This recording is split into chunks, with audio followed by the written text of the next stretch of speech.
So one of the great features of the BTE-325 Next Gen excavator is this compact tail swing that it has on it.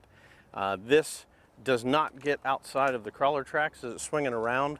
One of the great features, especially being a high row machine, if you're working on a double main, you've got adjacent track. When this machine swings around, this tail of it does not foul the adjacent track, and that's a big help when you're out there in tight areas working, not having to take track protection on the other track because you're not fouling it.